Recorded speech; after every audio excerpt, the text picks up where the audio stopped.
News Channel 7. Time for 7 First Alert weather. Welcome along. If I step outside here and show you the picture with some of the city lights, especially here in the downtown, you can see some of the fog forming. Some of the streets, it's not that they're slick, but because of the moisture and very light today, wasn't a lot. Any of those wet roads, temperatures tonight down around 20 degrees.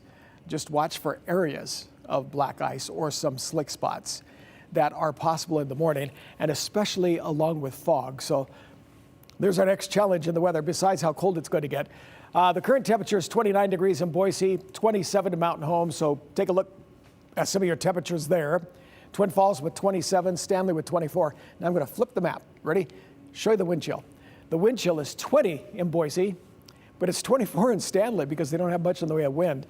It is 16 in Jerome and 17 in Twin Falls. The next challenge, it's very cold out there, but it's cold across much of the country. If you look through here, most of the Intermountain region, this is a typo. I'm sorry, you guys. I don't know how that happened, but somebody in Salt Lake City fell asleep. Okay, right down there since August. They left that temperature up there. So anyway, if you see here throughout the upper Midwest, you see some of these temperatures are in the 30s, and the really cold part of these bright spots right along through here. I know I keep on looking at Salt Lake, but if you move up here, you can see that this is that cold Arctic air, and much of that has been just to the east of us, so we're watching it closely. That's a little bit that's going to kind of make things very, very cold. So out of the snow, we didn't get much there. This is the forecast. Now, Twin Falls, you could have some slick spots tomorrow morning. 2 inches of snow is possible. Here's the big shot. And as you take a look at the storm system coming down here, you can see how it's starting to drive down from the north. This storm is staying out here from the west.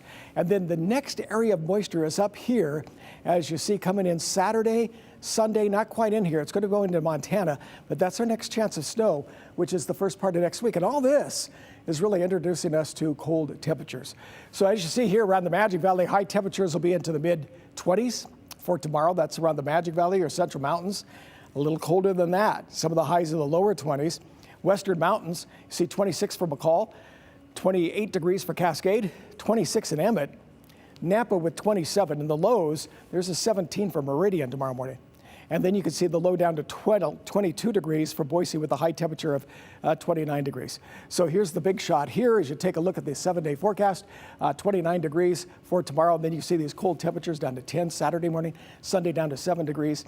And then next week, the snow that we talked about. And that actually brings the temperature up just a little bit. Yeah, I called this the big shot. So let's go back to Doug. And Morgan. And Morgan, I'm the two big shots in the newscast. Well, what about me, though? I don't know. So we had partly sunny skies today, Rick. The snow, when it whipped in, I felt like it was very, very windy, and that made it significantly colder than you're saying it was. It does with the wind chill, because the wind chill dries out your skin. So any of our skin is going to feel a lot colder. Yeah. Okay, all right. Snow was going horizontally. Yeah, for it a really while. was. Yeah.